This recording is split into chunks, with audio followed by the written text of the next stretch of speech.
L'accueil des nouveaux arrivants n'a pas de grand mystère pour nos deux invités de ce soir.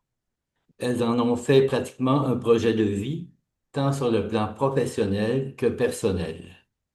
Leurs feuilles de route respectives le démontrent. Alessandra Santopadre est née à Rome, en Italie. Pendant 15 ans, elle a travaillé avec les missionnaires scalabriniens sur des projets en relation avec les immigrants et les réfugiés dans différents pays comme le Mexique, l'Afrique du Sud, le Mozambique, la Bolivie, l'Argentine, Haïti et Colombie. En 2012, elle a émigré au Canada et a commencé à travailler à titre d'agent de pastoral social pour l'ouest de Laval pour le compte du diocèse de Montréal. Elle détient un diplôme en anthropologie sociale et culturelle, un certificat en immigration, un certificat sur la diversité culturelle, un diplôme sur la mobilité humaine et maintenant elle est en train de terminer un diplôme sur le leadership des communautés en mobilité humaine. Depuis maintenant 10 ans, elle est adjointe au directeur de l'Office des communautés culturelles et rituelles du diocèse, en charge du programme de parrainage de l'archidiocèse de Montréal et de l'accueil des demandeurs d'asile et des travailleurs saisonniers agricoles. Naïri Tavlian est une militante pacifique pour le vivre ensemble et la paix. Elle a appris à pratiquer la résistance à travers son parcours de vie. Réfugiée de la guerre du Liban en 1977, elle a été accueillie par le Québec et depuis, elle a développé un sens d'appartenance marqué pour cette terre et cette culture.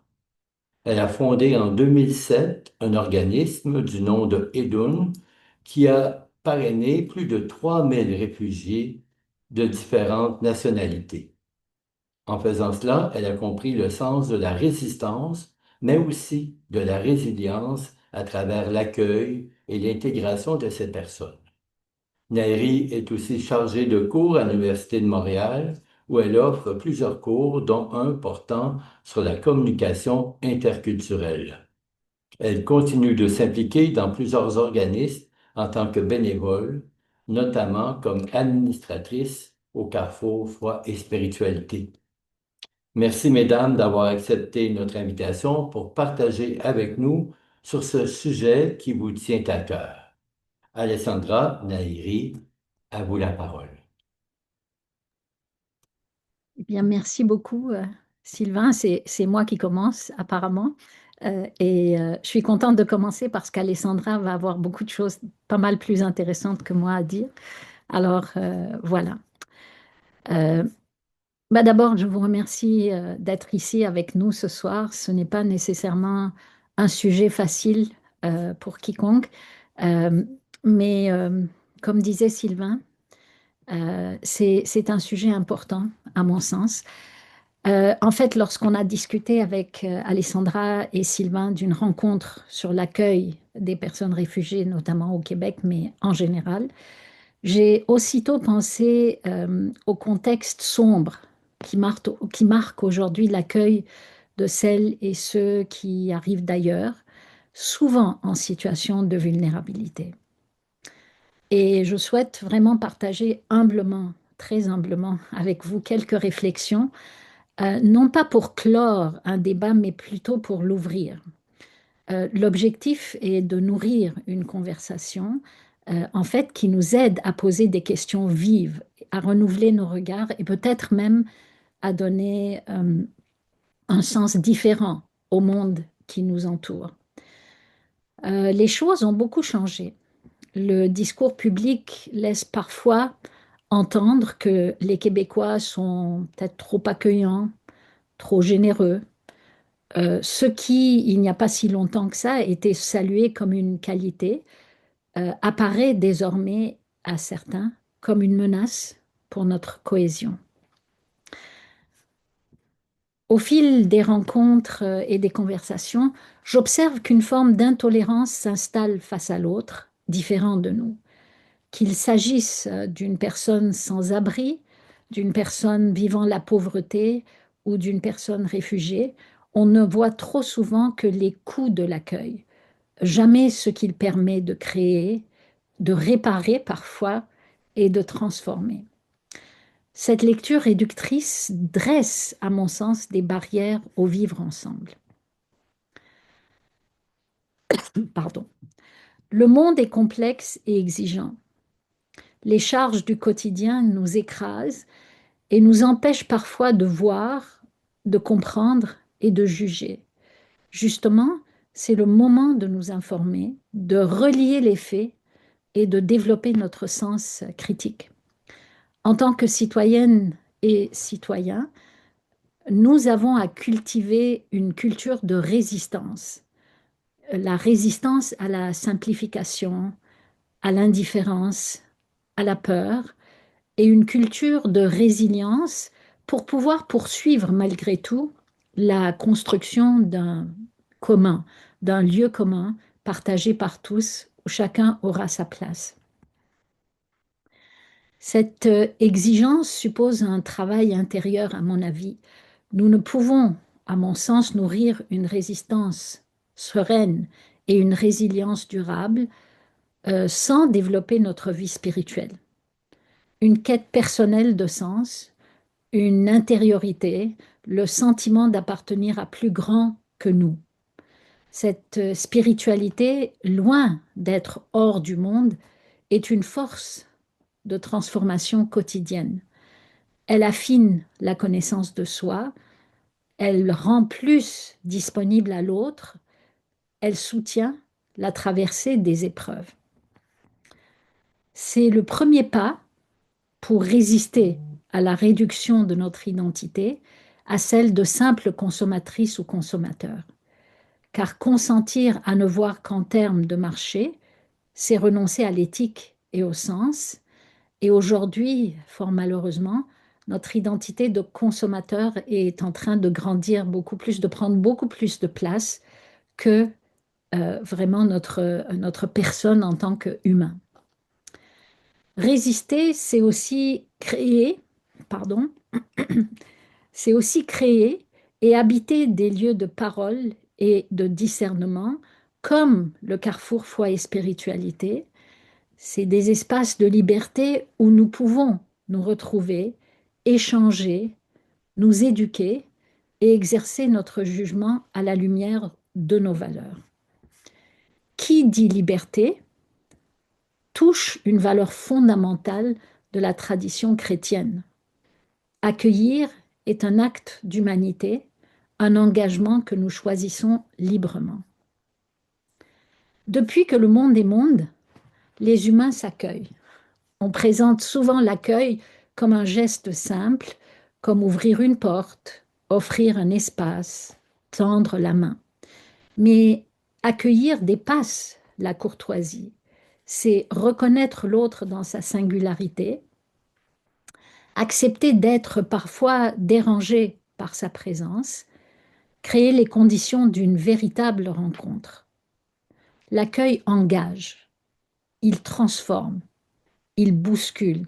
Et dans ce sens-là, je parle de l'engagement dans ce sens-là.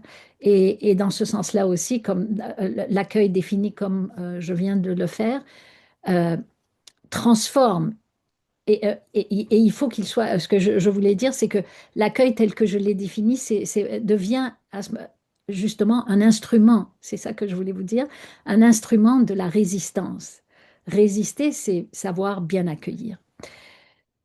Dans sa forme la plus authentique, il suppose un mouvement vers l'autre qui n'est jamais tout à fait confortable, parce que l'autre est différent. Ses mots, parfois ses manières, ses codes peuvent nous surprendre. En ce sens, accueillir est déjà un acte, comme je le disais, un acte de résistance, une affirmation de nos valeurs et de notre humanité. Cette position, bien entendu, n'est pas facile, et elle suscite des résistances en nous, peur de l'inconnu, crainte de perdre nos repères, désir de protéger une identité que l'on croit menacée.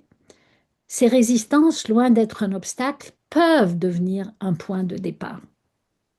Elle nous invite à clarifier ce à quoi nous tenons, notre rapport au monde, ce que nous sommes prêts à partager et à laisser entrer.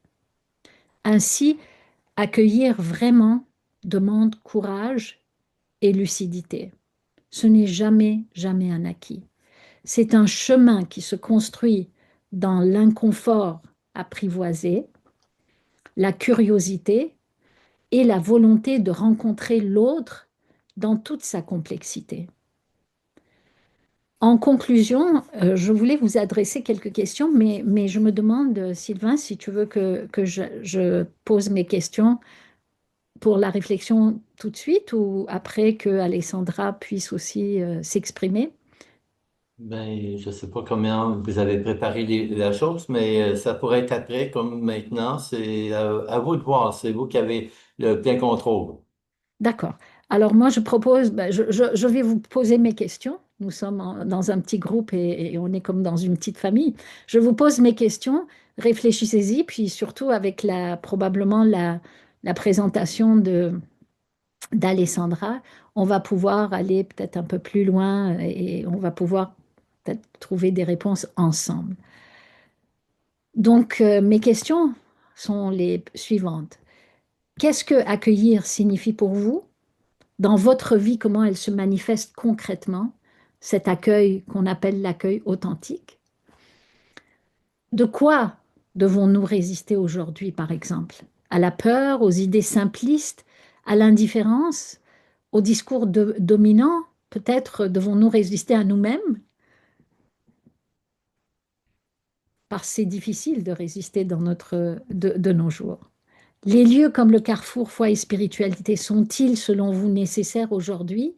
Qu'est-ce qu'ils apportent de plus que d'autres lieux qui n'offrent pas ce que le Carrefour offre, par exemple? Et comment pouvons-nous collectivement rendre notre communauté plus accueillante et moins craintive? Ce sont quelques questions qui me sont venues comme ça euh, en préparant cette petite présentation que je viens de vous faire.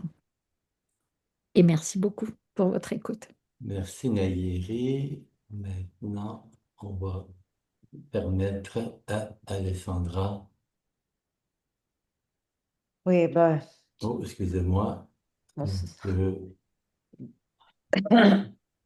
ben, bonsoir à tout le monde. Moi, après que Nari a parlé, je me sens un peu timide de continuer cet moment de partage, de réflexion avec vous. Euh, Parce que je viens lundi, je viens d'un témoignage que j'ai donné dans un moment de louange et de prière dans un groupe. Et justement, on parlait de l'accueil et de l'autre. Et en réfléchissant, il y a une chose que je vais commencer plus de manière plus personnelle. Quand je réfléchissais sur l'accueil, je me suis rendu compte que j'ai appris à accueillir quand j'étais petite chez moi. Chez moi, mes parents, mon père et ma mère, il accueillait tout le monde à la maison. Nous, on vivait, comme il était dit, à côté d'une congrégation religieuse, des missionnaires scalabriniennes qui s'occupent surtout des migrants et des réfugiés. Et notre maison, il était à côté du séminaire de théologie. Alors, tous les séminaristes qui passaient à Rome, il arrivait avec 18, 19 ans, peut-être de l'étranger, seul, ben, il trouvait chez moi une maison. Et alors, mon père et ma mère, n'importe à quelle heure, ils sonnaient à la porte, ils les accueillaient, préparaient à manger, ils restaient là, on jasait. Et moi, j'étais petite et je me suis rendu compte que cet exemple de mon père et de ma mère, il m'a touchée et il m'a transformée, il m'a rendu ce que je suis maintenant. Mon père et ma mère, ils ne demandaient rien. Il ne désire rien seulement après une journée de travail, peut-être à 9 heures, 9h30 parce qu'à Rome, on mangeait tard le soir, on mange tard le soir. Il arrivait, ma mère, elle était prête à préparer la nourriture, à le préparer celle qu'il aimait. Cette attention à... ma mère, elle savait qui aimait la pâte, qui aimait la soupe, qui aimait les gâteaux, quel gâteau. Et cette attention m'a changé à moi et ma sœur. Bien sûr que, comme a dit Nayeri, c'était dérangeant parce que peut-être nous, on avait déjà notre pyjama, sonné à la porte, oui, vite, vite, change-toi, habille-toi parce qu'il arrive. Mais, et cette expérience chez moi, il m'a transformé, il m'a poussé après à, à être celle que je suis maintenant. Une personne qui accueille l'autre, mais en même temps qui se laisse accueillir de l'autre. Cette expérience que je vis ici, oui, comme Nairi, on a accueilli famille à l'aéroport, n'importe à quelle heure. Et moi, je continue à accueillir les demandeurs d'asile dans les maisons d'accueil qu'on a, les travailleurs. Mais en même temps, maintenant, il m'arrive un message d'une famille syrienne. Les 11, c'est l'anniversaire de la petite, 2 ans. Et ils m'ont dit, mais on t'attend dans la maison pour faire la fête. Et j'ai dit, oui, bien sûr que je viens. Alors, dans ces cas-là, c'est eux qui m'accueillent chez eux. Et pour moi, c'est quelque chose de magnifique parce que ça leur donne à eux la possibilité de faire quelque chose d'important pour moi. Et cet échange, c'est quelque chose qui il m'aide, il me donne la force, la résistance, la résilience, comme elle a bien dit Nayeri. Alors, quand je pensais à ce moment d'échange avec vous, je pensais à ce qu'il arrive un peu partout dans le monde. Et, et 2023, je pense que près de 110 millions de personnes étaient déplacées des forces dans le monde, en record. Moi, je suis italienne et en Europe, des milliers de personnes meurent chaque année en tentant de traverser la Méditerranée ou de franchir des frontières hermétiques. Dans notre ville, des familles vivent dans la précarité absolue, sans papier, sans recours, souvent sans voix. Et face à cette réalité, il y a deux postures qui sont possibles. Se résigner et se détourner ou s'engager avec les ressources que chacun porte en soi. Chacun de nous a des ressources, chacun de nous a des dons, chacun de nous a des forces et on peut les utiliser, les mettre au service de l'autre, soit spirituel, humaniste, éthique, simplement humaine. Moi, je me souviens, et je pense que Nayeri a vécu la même chose, quand on attendait des Syriens dans la grande vague. Moi, je me déplaçais dans les paroisses, j'ai besoin d'un médecin, j'ai besoin d'un travailleur, j'ai besoin de... Et il y avait toujours quelqu'un dans la paroisse, oui, je suis capable, oui, je peux faire ça. Alors, découvrir notre don, notre capacité pour ne pas se résigner et se détourner. Cette don, il nous donne la force vraiment de s'engager. Aussi les petits. Ma mère, elle n'était pas une personne, il n'avait pas étudié, ma mère. Il était capable de cuisiner. Et ces dons, il était là, sa force, qu'il donnait un sourire à l'autre, qu'il venait chez nous. Alors chacun de nous a un don, une force, qui nous permettent de résister devant tout ce qui va contre l'accueil. Et en pensant à l'accueil, je le vois comme une expérience spirituelle fondamentale. C'est vraiment spirituel au sens large. Chacun de nous a une spiritualité. Vous, votre cercle, foi et spiritualité. Et sont deux choses, vous l'avez mis, différents. Foi et spiritualité. Mais ils vont ensemble. Et l'hospitalité, c'est quelque chose pour moi de sacré. C'est une tradition universelle tout le monde là. Accueillir un migrant, une migrante, c'est d'abord décider de voir une personne avant de voir un statut. Nous, moi, j'ai fait beaucoup de conférences. Et il y a toujours une question. Oui, mais combien? Non, non, je déteste les numéros. Je déteste les statistiques. Parce que ce ne sont pas des nombres, des numéros. Ce sont des personnes. C'est, c'est une personne avec une dignité. C'est une personne avec une histoire. C'est une personne avec une force, quelque chose à nous dire. Alors, redécouvrir derrière chaque visage une histoire unique. Des fois, quand on écoute les nouvelles ou les... Ah, ils sont tous pareils. Non, non, non, ils ne sont pas tous pareils. Chacun est unique comme nous. Chacun a une histoire. Chacun a quelque chose à nous dire. Et l'accueil occupe une place centrale dans toutes les grandes traditions spirituelles et religieuses. Moi, comme Nairi, on tutoie du monde qui vient partout avec des religions complètement différentes. La famille qu'elle m'a invitée, les 11, c'est syrienne, musulmane, et ils m'ont dit, nous, on est dans le ramadan, quand ils m'ont envoyé un message, mais on sait que tu es dans les carême. Alors, on ne mange pas de viande et on attend le coucher du soleil. L'attention de cette famille, parce qu'ils savent qu'on a commencé la carême en même temps du ramadan. Et pour moi, c'est quelque chose de magnifique. Alors, dans la tradition judéo-chrétienne, Abraham accueille les 3 visiteurs à membres, devient les modèles de l'hospitalité sacrée, où l'on reçoit Dieu lui-même à travers l'étranger.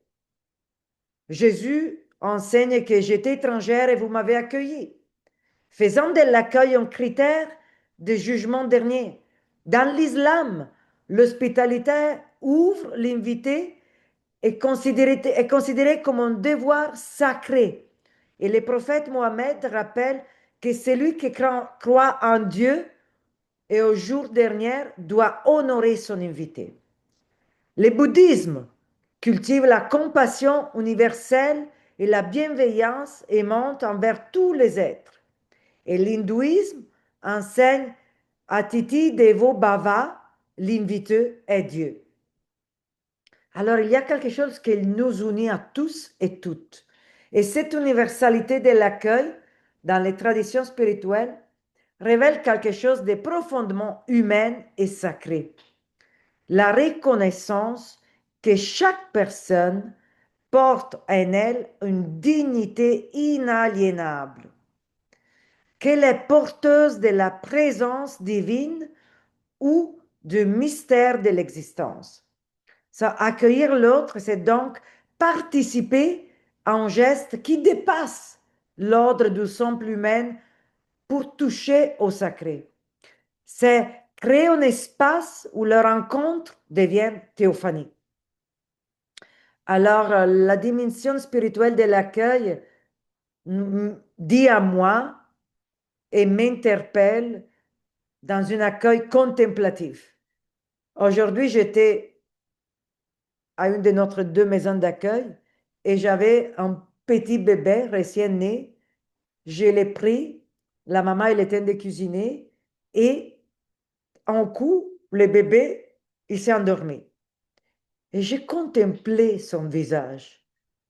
Il ne me connaissait pas, je n'étais pas sa maman, mais la douceur de ce bébé dans mes bras, et c'était un moment de contemplation. Alors, avant d'être en action, l'accueil est en disposition intérieure, un état de présence attentive et contemplative.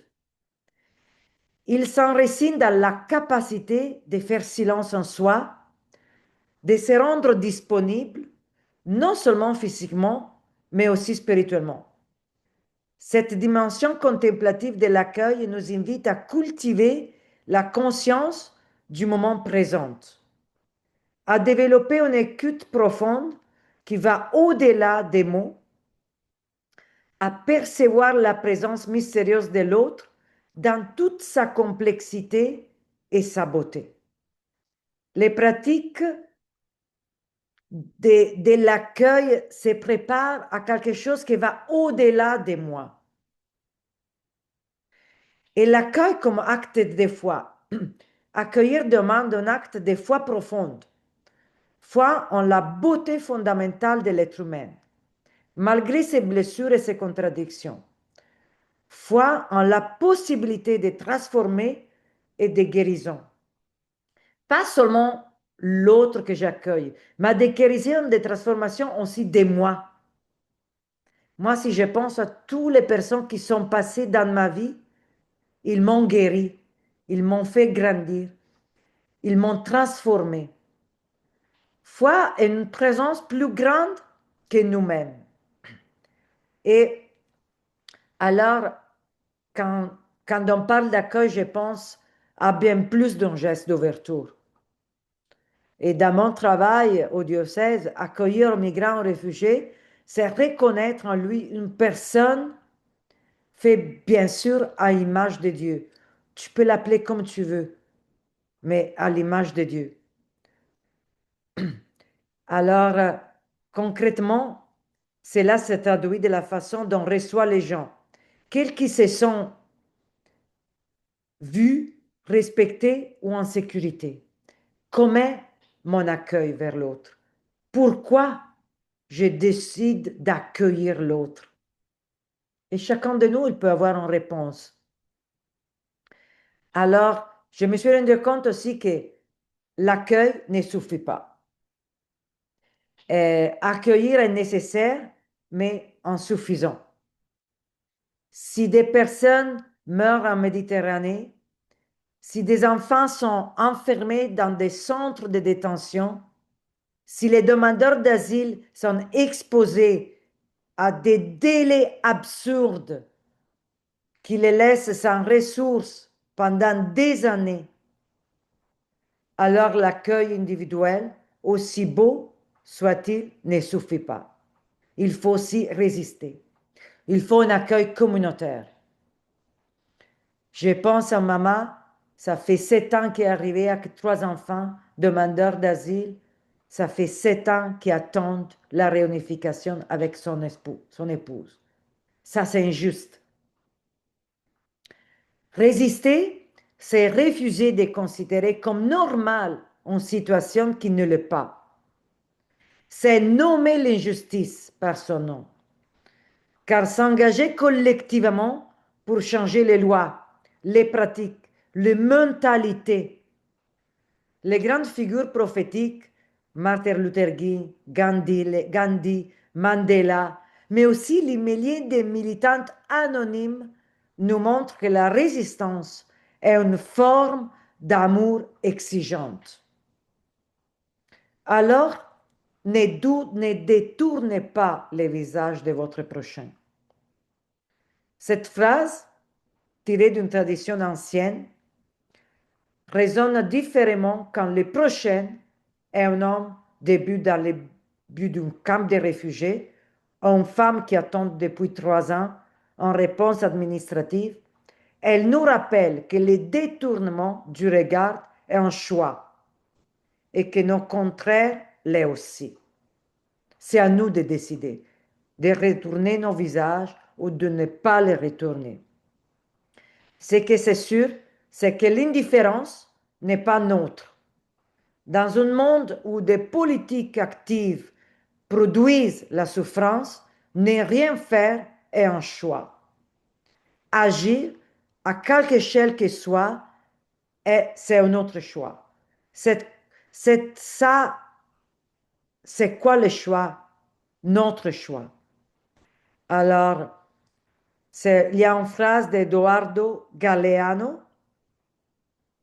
que je vais utiliser comme dernier mot. L'utopie est à l'horizon. Je marche 2 pas elle recule 2 pas, de 2 pas. Je marche 10 pas, elle s'éloigne des 10 pas. Alors, à quoi ça sert? Ça sert à ça, à marcher.